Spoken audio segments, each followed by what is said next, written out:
Hi everyone, my name is Chelsea. Welcome to Little Mountain Ranch and welcome to my kitchen. Today we have a ton of stuff going on in the kitchen and I thought you might enjoy coming along with me as I just go about my morning kitchen routine. The first thing that I like to do in the morning is go through my meal plan. I have a very loose meal plan. It's basically just a couple of weeks worth of dinner recipes that are written out and then I just pick which one I feel like making that day. So today I have decided to do bean and rice wraps. And we're using pinto beans to make these wraps today because I have a lot of pinto beans in my storage.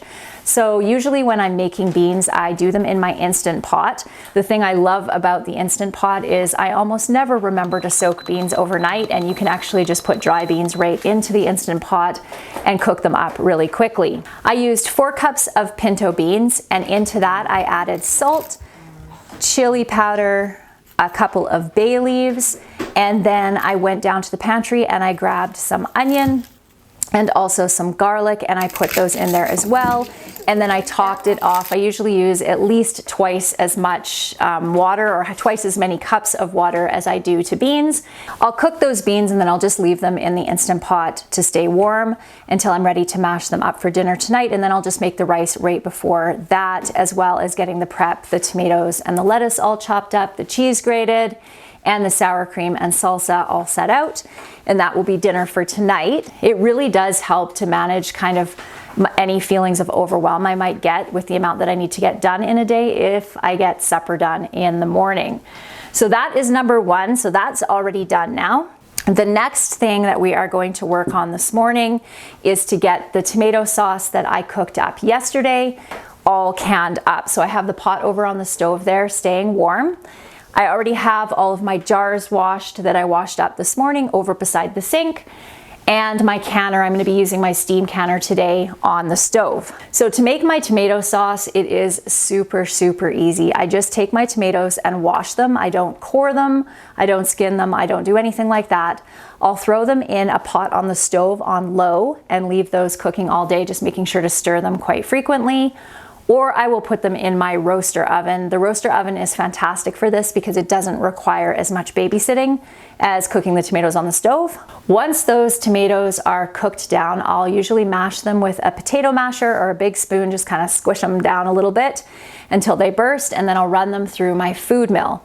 My food mill will remove all of the cores and all of the skins, and then I'll put those back in the pot. Sometimes I will just leave it as that and can it up just plain as a plain tomato sauce, which is what I've done in this batch. But more often than not, I will chop up onion and garlic and I will put that in and cook it again for another maybe 4 or 5 hours just to meld all those flavors. Sometimes I will add some basil and some oregano and just make a really simple tomato sauce. And then I will can it up like we're going to do with this sauce over here. Once we are finished getting all of this tomato sauce canned up, we are going to make elderberry syrup. This isn't a traditional elderberry syrup that's super thick and full of a lot of sweetener. It is more a base for making a tea. And I got this recipe from a friend of mine. Her name is Jen over on Instagram. She has an account that's called Serenity Hill Farmstead, and I'll make sure that I link her down below. And I'm sure we're going to get up to some other things because it is a kitchen morning. I'm going to try to take care of as many of the projects that I have just kicking around in the kitchen as I possibly can. Let's first deal with all of this tomato sauce that I have over here.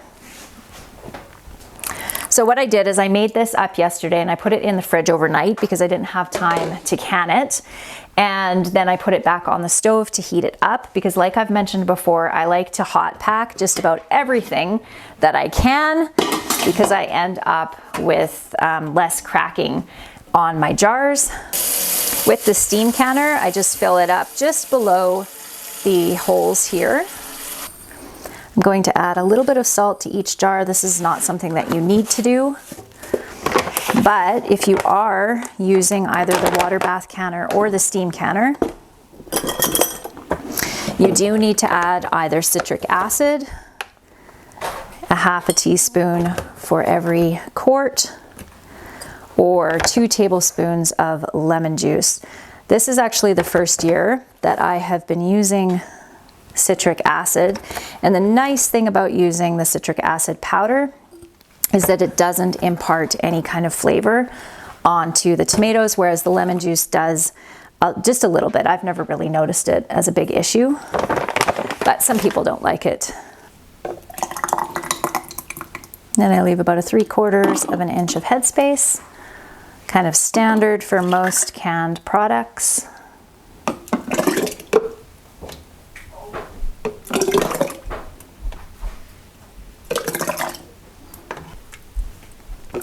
I use this simple tomato sauce as a base for tons of recipes.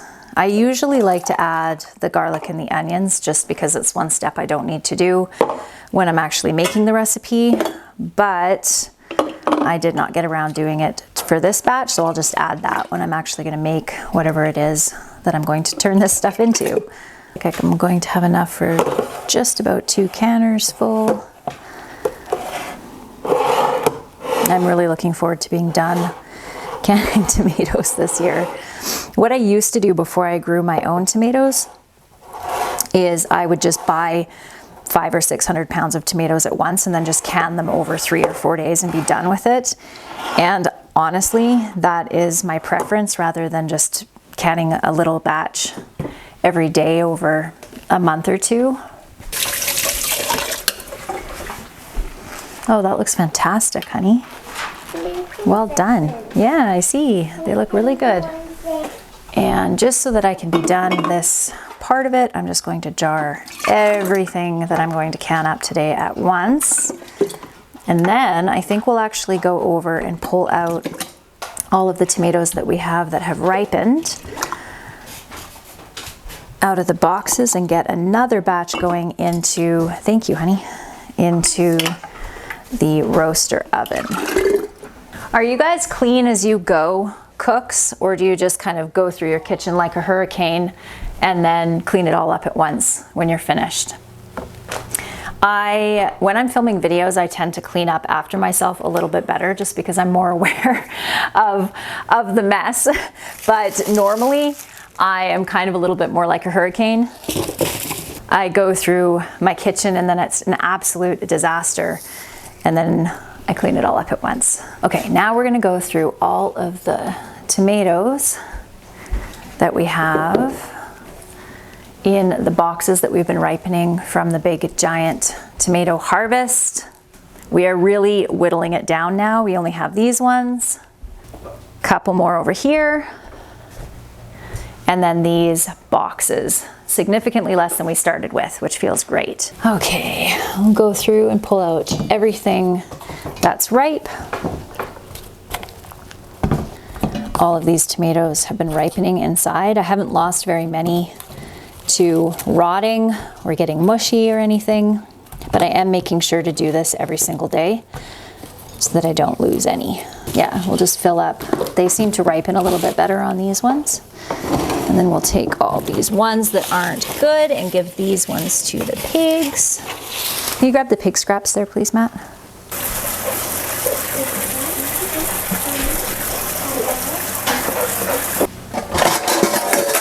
There are. But they don't actually have like... No, yes, that's true.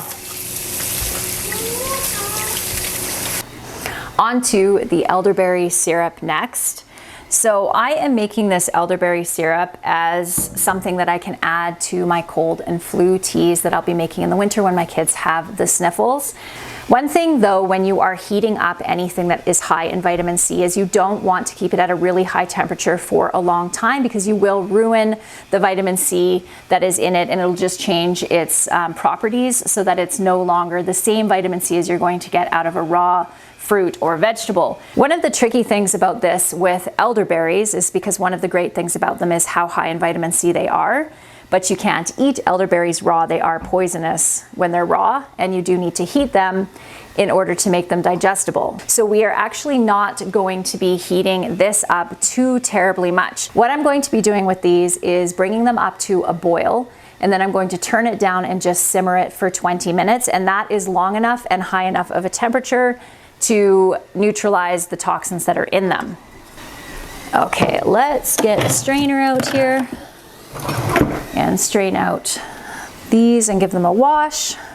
The recipe that I'm using calls for 2/3 a cup of elderberries, but I am going to just use up all the elderberries I have here, which equals about 3 cups of elderberries and 4 cups of water. So I will be using 12.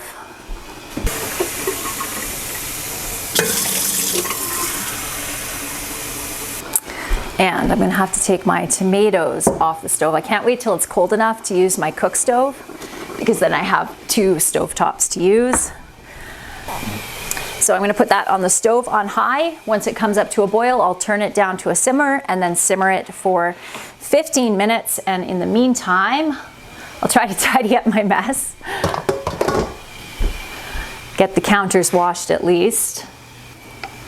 To my elderberry syrup, I'm also going to add 2 cinnamon sticks and a little bit of cloves. You can add ginger if you like as well. Ginger's super good for you too, but I am not a fan of the flavor of ginger.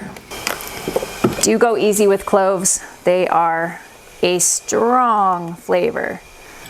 I'm going to use a couple of my kombucha bottles to store the syrup in. I'm going to get lunch started because it is getting close to lunchtime. And we're going to have chicken melts today for lunch. So I'll show you how we do that. Super, super easy and something that almost everybody in my house really loves.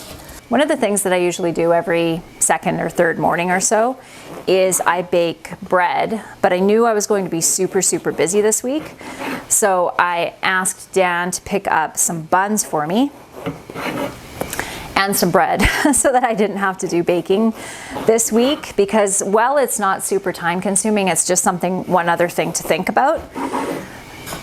So we got these buns and the kids are going to be super excited about that.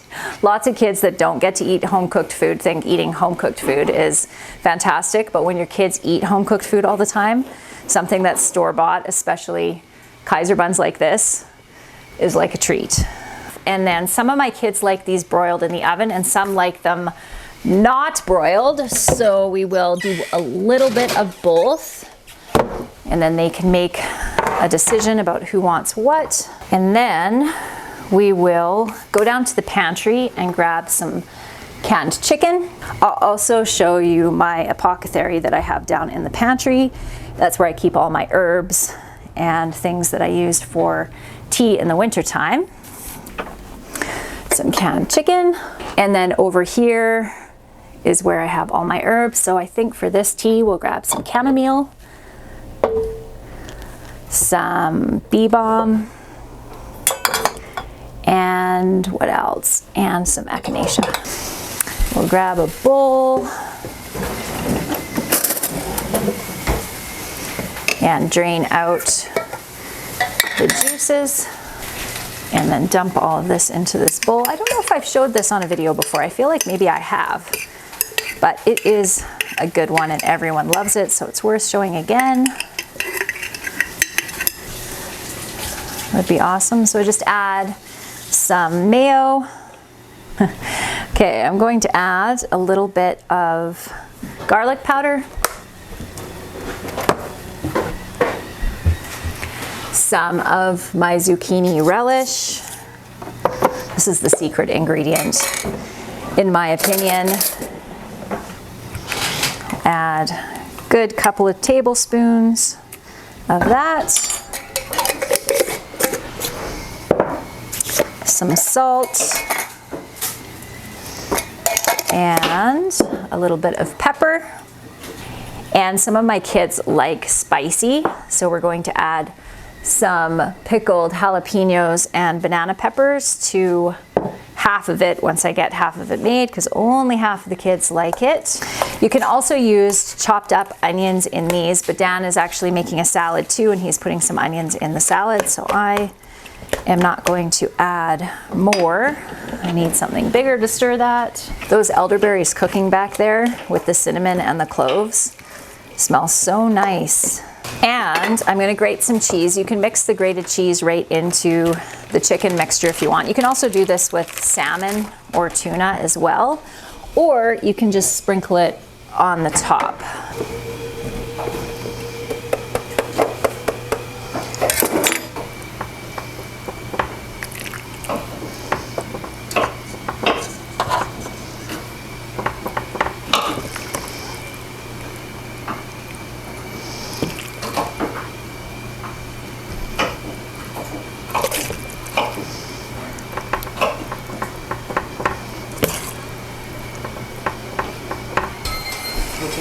Okay, both of these are now done. So we'll turn that off and let that steep for a bit.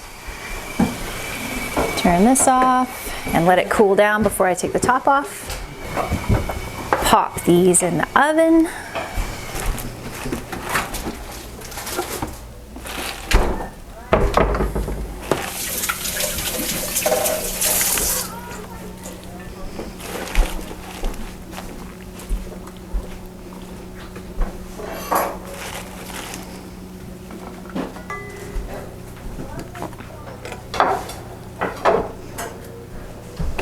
It's like very noticeable though. Okay, last batch is on. This is just going to sit until lunch is over. See if these are ready. Very close.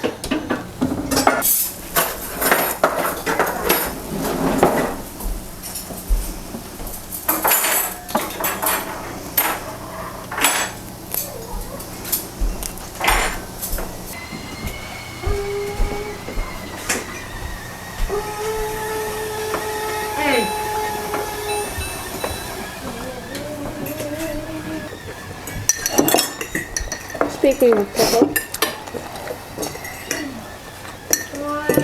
These are yummy. Now that we have the kitchen all cleaned up, lunch is all done, I am going to strain the elderberries. And I did mash these down with a potato masher. Would somebody be able to come and hold this handle for me here, please?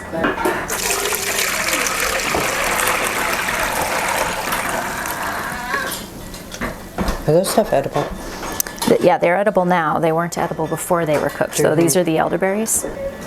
I think what I am going to do with this elderberry syrup here is I think I'm going to go down to the garden and pick some echinacea and steep it in this while it's cooling down. So I'm not going to add all the honey. I'll be adding some raw honey to this, but I'm not going to add it until it's at just above room temperature, just so that the honey can melt. But I don't want all of those awesome properties of the raw honey to be destroyed by the heat of this. But I do think if I add a little bit of echinacea to it, then that will give it a little bit more of a cold fighting boost. Oliver, with Diego's help, has decided to make some more of those cinnamon buns from the other day because they were such a hit.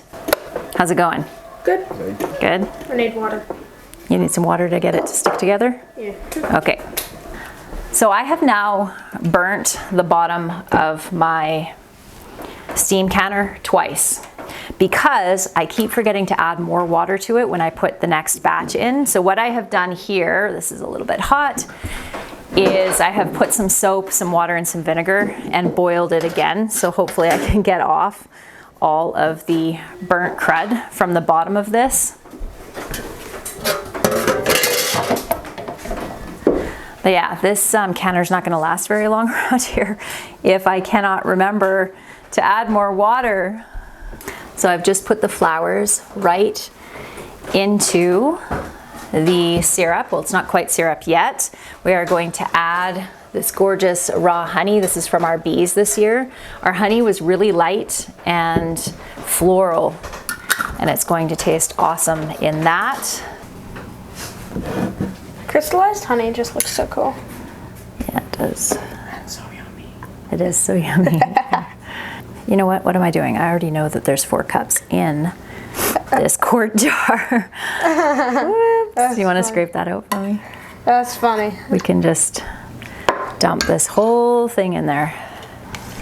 Just get this all stirred in. That is I did find the longest a lot of honey, yeah. Okay, this is blueberry kombucha, and it's yummy.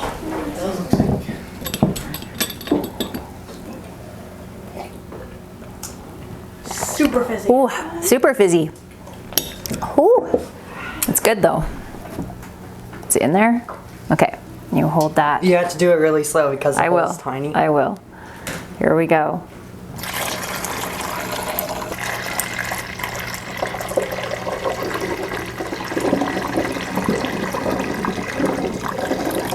Okay, into this tea that I'm going to make, I am going to add some chamomile. And I was going to add some of the echinacea, but since I had the echinacea steeping in there, I'm not going to add some more of that. I'm going to add a little bit of bee balm, and I'm going to throw a piece of this, maybe 2 pieces of this garlic, this fermented garlic, into it, and hopefully it tastes okay. A few of these. Oh, those smell so good. Chamomile smell amazing. I was going to offer you guys to smell it. And a little bit of bee balm. I'm not going to use a ton because this does, this is wild oregano, so it does smell like oregano. And a little bit of this. Whoa! Oh, I'm gonna need to get someone to help. Matthew, can you come open this for me? I need your farm boy muscles. Can you do it is the question. Oh, you did it, good. If you like garlic, you will seriously love this. I'm actually going to just eat a piece of it. I love garlic and I'm still at the tail end of that cold. Yum. The garlic gets spicy. Woo. Oh, that's strong. Very good, but strong. When you ferment garlic like this, it gets kind of chewy, almost like candy. That's really good. So I'm going to throw one of those in there. And then because I don't want to kill all the good nutrients that I put all that effort into keeping into this, I'm just going to add tap hot water. It smells really good. It smells delicious. And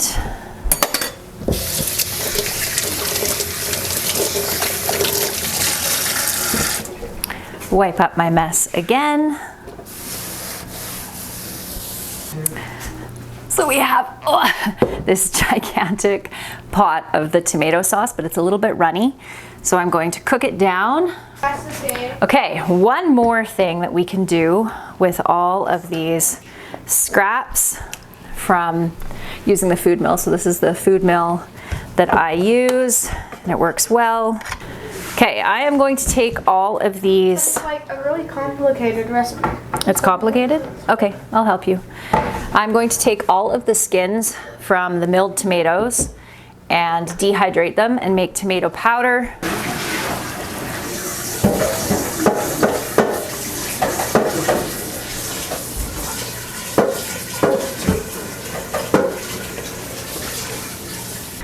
I just want to try to pack this all on 2 racks here. I don't think I'm going to be able to do it. Okay. You guys all give it a try. I'll take, yeah, just grab whichever cup you had. And just see what you think. Remember, this is kind of medicinal. Like, What does it taste like? Lemongrass, lemon balm, rosehip tea that we got. Yep. It kind of tastes like that. I'll try a little bit of it. not Swiss chard. Isn't Swiss chard like cheese? No, it's a vegetable. It's kind of like related to lettuce, and it's the rainbow leaf lettuce. and it's like celery and rhubarb. If you're at the bottom, it's really sweet. You can't taste it. Celery. I think it just tastes like a medicinal tea. It just has It's like that. a herbal tea. Yeah, it has that herbally Yeah.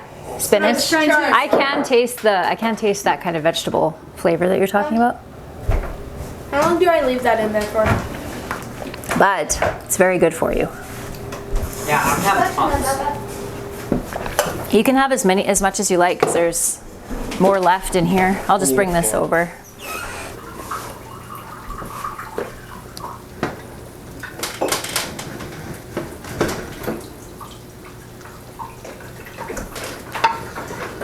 There you go. It's really napkins. The worm on the back. They look fantastic. Really good. Yummy. So that Okay. Those are going Claire. to be very hot. Was this the butter one? Yeah. Those are going to be very hot. That's going to be very, very, very was hot. almost Okay, thank you. I have a feeling we should eat these ones first. No, we'll get the Because butter they're ones first. No, because they're the oil. What is that? I have made a decision here. I am in the midst of making some enchilada sauce. I just have the onions and the garlic all chopped up, and I have some red peppers that I'm going to put into the oven to roast for a little bit. And I think I'm also going to make a sloppy joe recipe as well, but I think I will save all of those recipes for the next video. Otherwise, this video is just going to go on forever because it's probably a long enough video as it is. So we will sign off for today, and we will see you again very soon. I hope you guys all have a fantastic day. Bye, guys.